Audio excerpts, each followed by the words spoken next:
Good morning, everyone. It's actually still dark.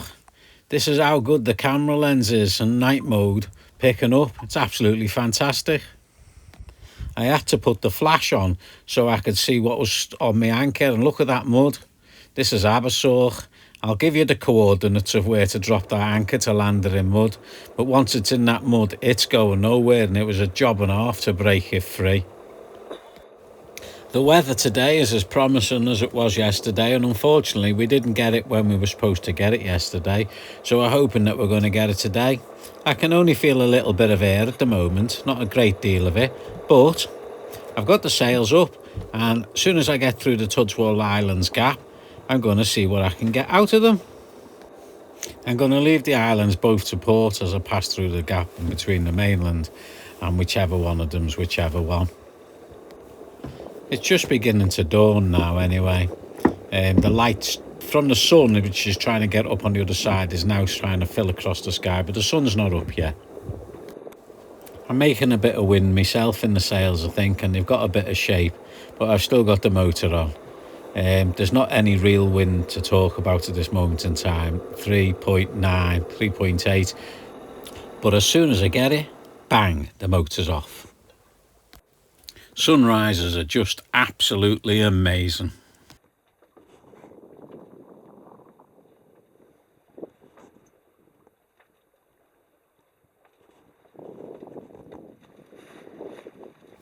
Very, very light airs, but hopefully they're going to fill in and we're going to have a nice bit of a breeze, and it's going to send us all the way down to Fishguard. We've got 4 knots, which is the wind powering us at the moment, and when the tide starts to ebb, we might get a knot of tide with that, so we'll be looking forward to 5 knots if the wind stayed at about 8 knots. Just look at the sunlight poking through on these screens now. Here it comes. That's a sunrise. All golden on everything. All gold light pouring in. Oh, that was my breakfast, the yoghurt. I've just finished it. A yoghurt at 5 o'clock in the morning. Hey, something to get you going. Just look at that golden sunlight pouring in. Amazing. The wind's up to nearly 11 knots now, and we're on 4.5 knots. And we still haven't got the tide going with us yet. The Genoa keeps trying to hide behind the main because the wind's a little bit, almost after us. So I've had to stick a pole on it to stop it flogging.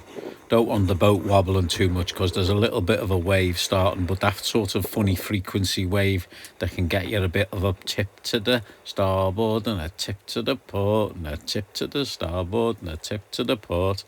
And if it progresses, it drives you nuts. The early morning sunshine on the water is blinding. You can't look that way.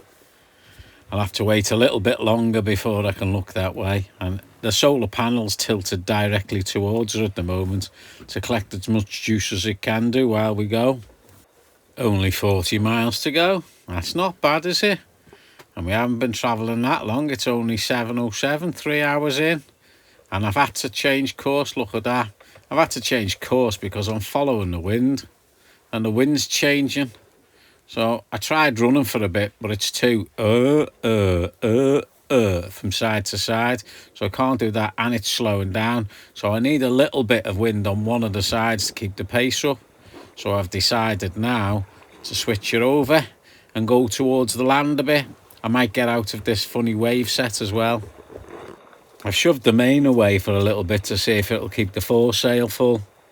But I'm not sure it is at this moment in time, so I might have to put a little bit more angle into port. Main back up, but with a bungee preventer on it. That just stops the mainsail going clap, clap when it bounces forward, as it does do on a little bit of a funny shaped wave when the boat moves over.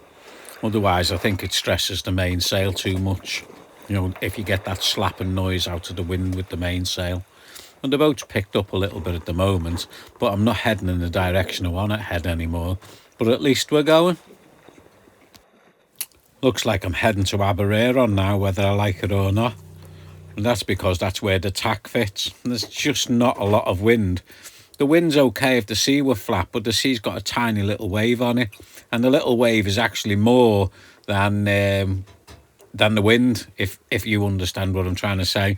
So it empties the sails when it moves from one side to the other as it goes over the little wave. And they are little waves. I mean, the sea is definitely slight. And when you look at them, they're just travelling along. They're probably 2 foot high. But they have like a 2 foot high and then a 2 foot drop in the trough and then 2 foot high. And the frequency looks really close. So if you're not careful, it can get the boat going left, right, left, right, left, right. And it drives you nutty, honestly. So I changed the course, not because I want to change the destination, but to keep the boat pressed a little bit with a bit of wind so she doesn't rock too much. It's a lovely day for sure. And the sun, well, the sun is well up, screaming on the sea, but he's well up there. My sails have got a little bit of drive in them, and it makes you a really happy chappy. And to make things even better, Lisa's just got up. And you know what that means, don't you? The wind's shifted again, so I've put another tack in. Pace has picked up a little bit, which is good. And we're heading a little bit further down the land now. So it's a bit of a crazy course I've done. There's an alteration there. And then it's changed all the way across to there. And now, hopefully, I'll be able to start steering back somewhere towards south. One thing's for sure, my passage plan yesterday went straight out the window because the weather never played ball, and it looks like it's going back out the window today because the weather's not playing ball. But it was definitely worth coming inland a bit because the sea's a bit flatter, which keeps the boat upright a bit better, and also for similar sort of winds the speed stays better.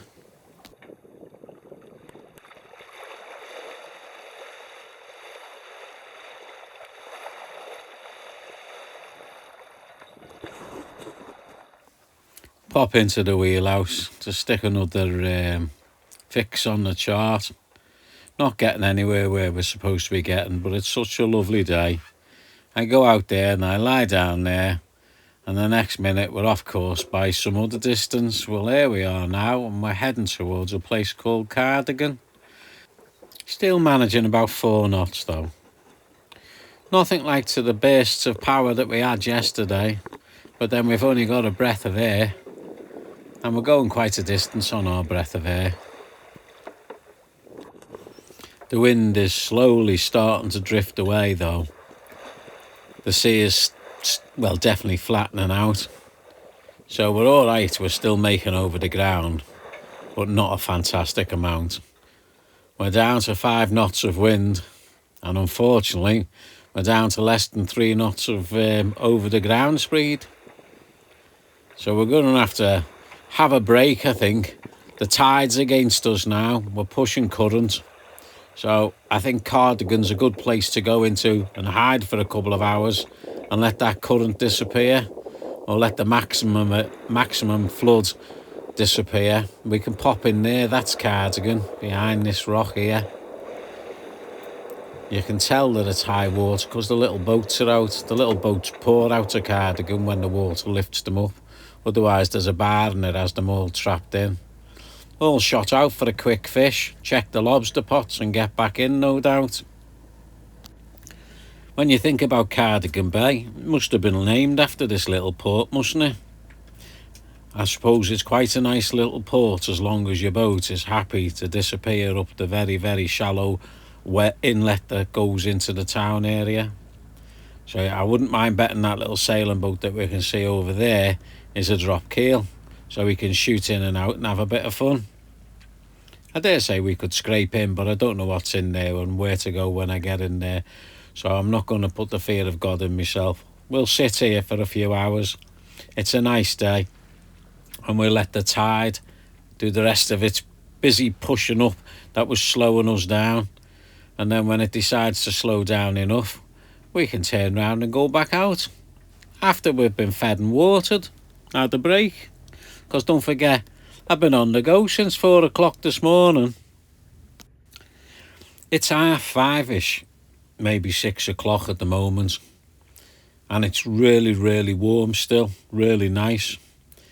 The hotels look busy and everything's busy. The sea's busy, the people are out and about. The beach, when the beach looks busy as well. For 6 o'clock I think it's mad busy. But we can see there's quite a few little campsites and holiday parks knocking round. So there is probably holiday makers there on the beach. It's high water here now. And I'm at the beach line, which is about 5 metres deep here, which isn't very deep. And we did think about stopping here for the night. And I thought to myself, well, if the northerly that hasn't turned up, or the northwesterly that hasn't turned up, turns up, this is where we are. I think we'll be in the swell at low water. So we'll motor out and we'll motor down to Fishguard, where we were supposed to be in the first place. It's 2 hours down the coast and we've got the tide with us. And once we get out of here, it doesn't look like such a big journey. Just look at that landscape. That's the rock on the corner of Cardigan. And that's the rock on the other corner of Cardigan. And that's a mill pond, which means the wind's gone all together at the moment. But if we'd have stayed for the night, you could guarantee that it would have got up. And we'd have had a right bumpy night's sleep on the beach, bouncing up and down on the sand at low water. So we'll motor on down the coast. It's not that far away and it's still light, and I've got a few hours to get down there and arrive in the light and drop our hook in the light when we get down to Fishguard. Well, it's been a lovely day all the way up to now, and when I look across there to the starboard, ooh, there's a bit of nasty sky coming in. It goes right down to the water's edge. It could be like a sea mist, I suppose, but it hasn't got us yet, and that's our headland just there. When we get round there, we're actually into where we want to be. And a little bit of a flash you can see just on the end down there. That's Strumble Head Lighthouse. And that'll be the breakwater wall going into Fishguard, and that's where we want to be. There's obviously a light that you're seeing on the breakwater wall, so you know exactly where the end of the breakwater wall is. And up on the hill there's a house, and there's always two big bright lights on that house. And I don't know whether they're supposed to be a mark, but they are a good mark. See, it's getting really dull and grey out there at sea now, isn't it? Well, night's fallen. He hasn't got his anchor light on yet. And we've just got ours done. He's got his anchor light on over there. And there's a couple of other chaps who've just come in on a great big cat, a great big fast cat, and they're just anchoring up for the night there. And it looks like we're here in Fishguard for a lovely evening. Well, this was the wind I was supposed to have today, that I never really had. And this was the wind that I was supposed to have yesterday, that I never really had. So I don't know what's going wrong with the weather. But if I ever find out, I'll let you know. Till next time, bon voyage everyone.